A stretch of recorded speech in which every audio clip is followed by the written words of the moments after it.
আজ অনেক দিন পর নিজের ভালো লাগার একটা কাজ করলাম। হ্যালো বন্ধুরা, তো আজকে সকালটা শুরু করলাম ঠাকুরের পুজো দিয়ে। প্রত্যেকদিন সকালে ঘুম থেকে উঠে চেষ্টা করি আগে ঠাকুরের পুজো করার, কিন্তু সে আর হয়ে ওঠে না। মেয়ে সকাল সকাল ঘুম থেকে উঠে পড়ার কারণে আর হয়েই ওঠে না।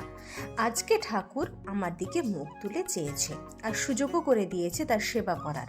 আর হ্যাঁ, সব কাজের মধ্যে এই পুজো করাটা আমার খুব পছন্দের একটা কাজ। সকালে মেয়ে আজ খুব ঘুমিয়েছে, তাই আমি ওর সুযোগ বুঝে চলে এলাম ঠাকুর ঘরে। প্রথমেই ঠাকুরের সব বাসি জিনিসগুলো বাইরে নিয়ে এলাম। তারপর টুকটুক করে ঠাকুর ঘর মুছে পরিষ্কার করে পুজোর ফুল তুলে নিলাম। এরপর বাসি জিনিসগুলো ধুয়ে নিয়ে প্রদীপ জ্বালিয়ে ঠাকুরের খাবার দিয়ে ফুল দিয়ে পুজো করে নিলাম। শেষ করলাম আজকের মতো পুজোর কাজ। এই না না, এখনো শেষ হয়নি পুজো।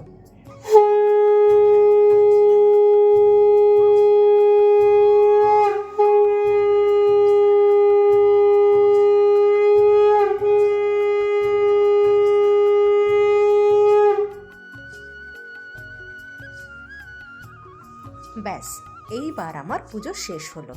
আর হ্যাঁ, তোমরা কে কে পুজো করতে ভালোবাসো আমাকে অবশ্যই কমেন্ট করে জানিও।